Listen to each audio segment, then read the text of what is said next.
कठपुतली के नृत्य में रोमांचक एक पदार्थ है सिर्फ कि कठपुतली को नचाने वाला नहीं दिखता है। हम सब ये जानते हैं कि कठपुतली निर्जीव है, उसमें नृत्य करने की ताकत नहीं है, पर उसके साथ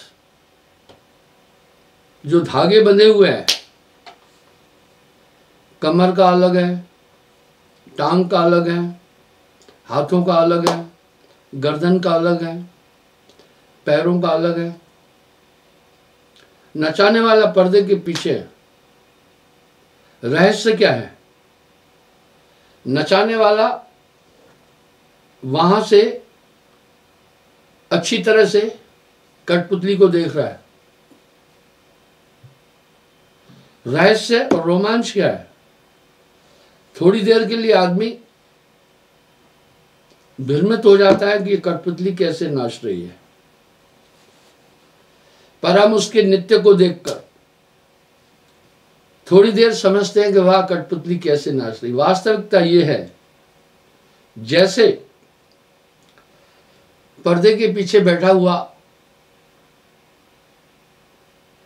मदारी उसे नचा रहा है, कठपुतली वैसे ही नाच करती है। वो एक ऐसे पर्दे के पीछे बैठा है जिससे वो सभी दृश्य तो सामने के देख सकता है, पर उसे कोई नहीं देख पाता है। आजकल ऐसे शीशे भी लगे हुए हैं, घर के अंदर का व्यक्ति बाहर के दृश्य को देख लेता है, लेकिन बाहर का व्यक्ति अंदर नहीं देख सकता है। यही तो रहस्य और रोमांच है जगत का। जर्मनी में फ्रैंकफर्ट एयरपोर्ट पर जब मैं उतरा, वहां बड़ी फ्लाइटें आती है,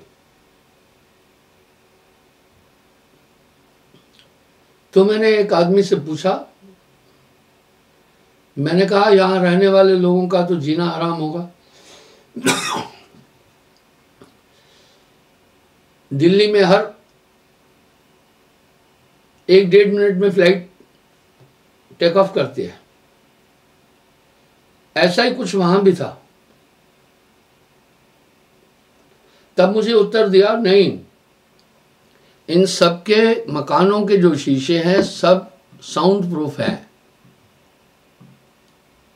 इसलिए आवाज उन तक नहीं पहुंचती है, उनको कोई डिस्टरबेंस नहीं है। इसी प्रकार मन पूरी दुनिया को नचाता है, पर्दे के पीछे बैठकर। मन को कोई देख न पाए, नाना नाच नचाए। साहब बहुत महान आध्यात्मिक वैज्ञानिक थे। उन्होंने जिन रहस्यों को बोला, आम आदमी उसको समझ नहीं पा रहा है। हमें समझने की जरूरत है। इस तरह वास्तविकता यह है, ये जगत स्वप्न के समान है। ये समस्त जगत भ्रमरूप है, मन से पृथक इसकी उत्पत्ति नहीं है। अपनी कल्पना ही सृष्टि रूप देख करके प्रतीत होती है। जब भी आदमी जिस पदार्थ को देखता है उससे वो बन जाता है।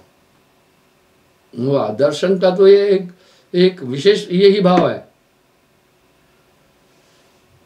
आप अगर किसी पहाड़ को देखे तो आप पहाड़ से बंध गए, समुद्र को देखा समुद्र से बंध गए। इसलिए दर्शन का महत्व दिया है। जब इंसान महापुरुषों का दर्शन करता है उतनी देर वो उससे जुड़ जाता है, बन जाता है। यही दृष्टि भ्रम कहलाता है। इस दृश्य भ्रम को दूर करना अत्यंत कठिन है, बहुत ही कठिन है।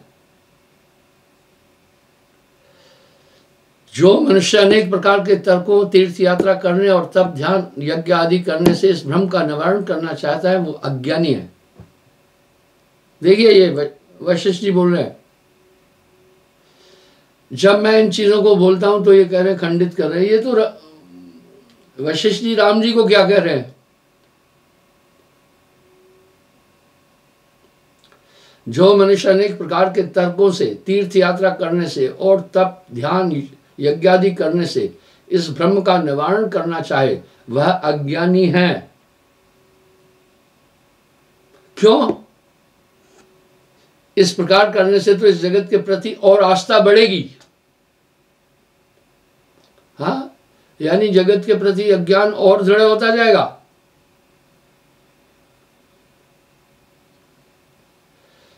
क्योंकि वो मनुष्य जो भी करेगा वह इस जगत में ही रहकर नित्य प्रति इस पंच भौतिक सृष्टि को देखेगा।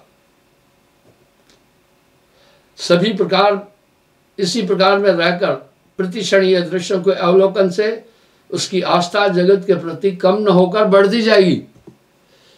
यानी अगर आप इन भौतिक पदार्थों की तरफ ही अपनी आस्था रखें, ये धीरे धीरे बढ़ती जाएगी। ये तो दिख रहे हैं। ये शब्द वशिष्ठ मुनि अपने शिष्य राम जी को बोल रहे हैं। और गोस्वामी जी रामायण में एक बात कह रहे हैं, जप तप व्रत यम नियम अपारा, श्रुति पुराण शुभ धर्म पुकारा। हाँ, यानी यहां गोस्वामी जी कह रहे हैं वेद इसको धर्म कह रहा है, यानी एक अपेक्ष कर रहे हैं गोस्वामी जी वेद पर भी। यदि वह प्राणी सांसारिक विषयों से उपराम होकर समाधि में स्थित होना चाहे तो भी उसको सफलता मिलने में बहुत समय लगेगा। अब यहां साहब एक बात कह रहे हैं, सबसे तोड़ एक से जोड़ी। और जैसे जैसे ये बहुत अधिक जगत के पदार्थों में आस्था रखता जाएगा, इसका दृश्य भ्रम मजबूत होता जाएगा। इसलिए एक वर्ग जितने भी सगुण पदार्थ है उसमें आस्था रखने के लिए वर्जित करता है। ये निर्गुण भक्ति में भी है। जेते दृश्यम तेते अनित्यम, जेते अदृश्यम तेते नित्यम।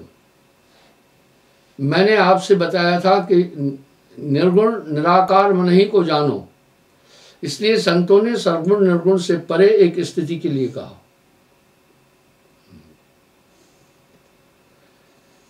कल भी मैं आपको लिखित दिखाया था। साहब कह रहे हैं शून्य में रचो संसारा। शून्य एक एलिमेंट है।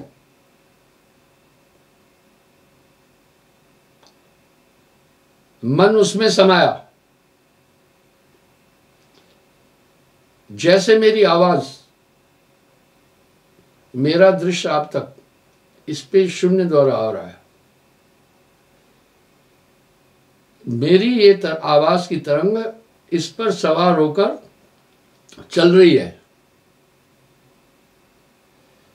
मेरे मुंह से निकले हुए शब्द वायु और पृथ्वी तत्व के संसर्ग से निकले हैं। शब्दों का समूह ही कंठ में बनता है। यहां एक यंत्र है, उसको विशुद्ध चक्र कहते हैं।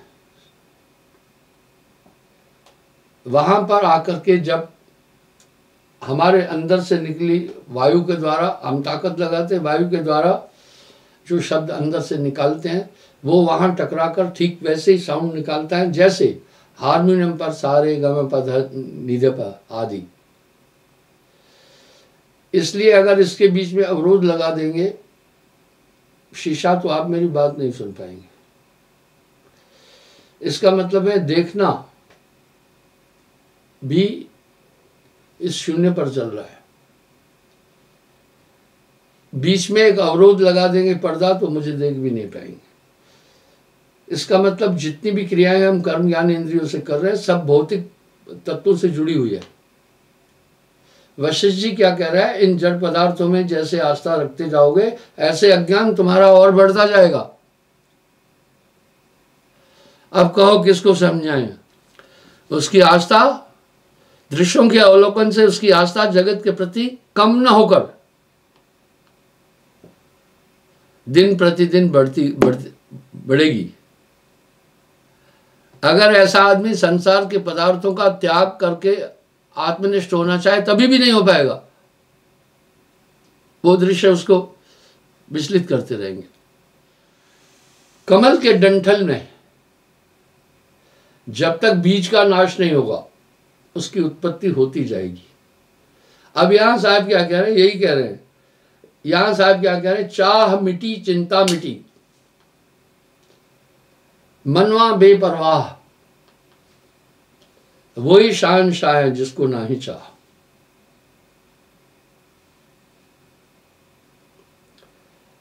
इसी प्रकार जब तक जीव के हृदय में जगत के प्रति आकर्षण है, अज्ञान रूपी बीज का नाश नहीं होगा और जगत रूपी वृक्ष उससे उत्पन्न होता जाएगा।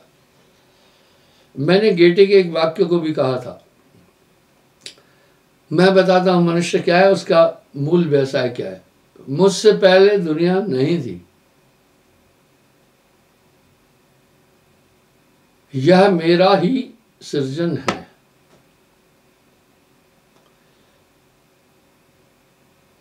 हम जड़ पदार्थों से अपने भावों की अभिव्यक्ति करते हैं। इंसान अपने विचारों की अभिव्यक्ति कर्म ज्ञान इंद्रियों से करता है और कुछ बॉडी लैंग्वेज से भी करता है। आगे क्या बोल रहे हैं पता है, इसलिए तप दान आदि समाधि आदि से क्या लाभ हुआ। यहां अब साहब क्या कह रहे हैं, बस मन की तरंग मार दे। जब आप ये सुनेंगे तो आप भोज के रह जाएंगे। वो क्या बोल रहे हैं वशिष्ठ जी, कह रहे हैं इससे जगत के पदार्थों के प्रति निवृत्ति नहीं होगी। स्वेच्छा निर्मित तन, आदमी मरने के टाइम पर भी संकल्पों के समूह में घिरा रहता है, उन्हीं की पूर्ति के लिए ही फिर उसे जन्म लेना पड़ता है। चाह मिटी चिंता मिटी, मनवा बेपरवाह, वही शहंशाह है जाको नाही चाह। जगत का बीज ही कल्पनाओं में है, मन की तरंग मार दे बस हो गया भजन। मैं इस प्रसंग को कई बार उठाया हूं। ध्यान में बैठने के टाइम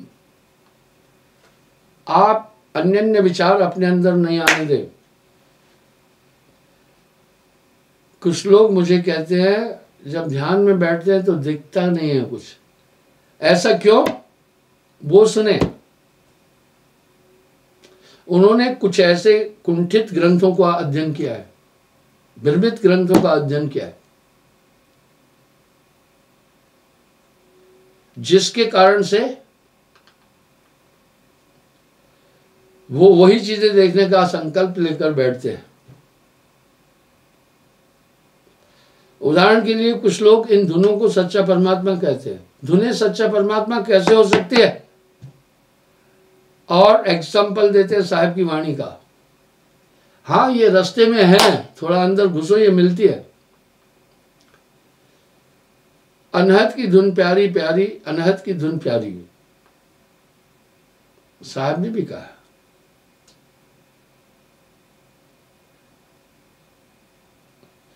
उठ जागरी मोरी सूरत सुहागिन जागरी, क्या तू सोए मोह नींद में, उठ के भजन में लागरी। आदि शब्दों में साहब ने धुनों का जिक्र किया है, पर आगे वो चलकर बोल रहे हैं, लोग वहीं अटक गए, उसको सच्चा नाम कहने लगे, उसी को परमात्मा बोलने लगे। पर साहब के उन शब्दों को वो कभी अपने लिटरेचर में शामिल नहीं करें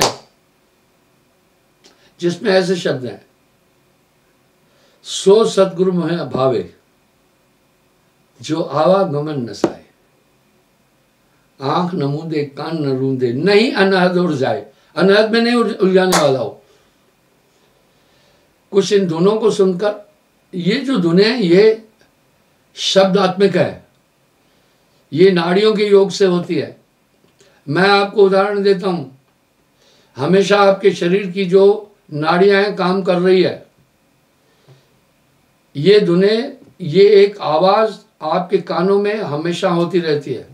ये हमारी नाड़ियों का संसर्ग है केवल, परमात्मा नहीं है। अगर आप बहुत जोर से मुट्ठी और दांत खींचे तो ये धुनें बढ़ गई। इसका मतलब है जब हम अधिक काम करते हैं तो ये धुनें बढ़ जाती है।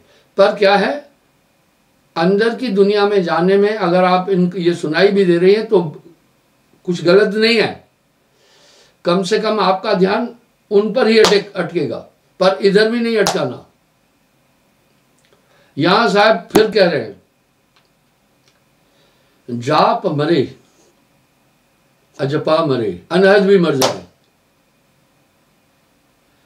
सूरत समानी शब्द में ताको काल लगा है। अब कौन सा शब्द?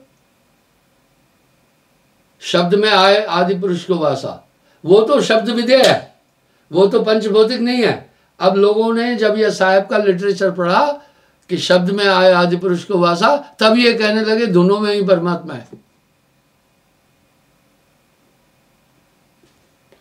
तो बंधुओं, इस प्रकार से आप जब ध्यान में बैठे हैं, आप ये नहीं सोचना है कि मैं प्रकाश देखूं, मैं धुनें सुनूं। आप उस समय ये देखना है मैं एकाग्र हो रहा हूं या नहीं।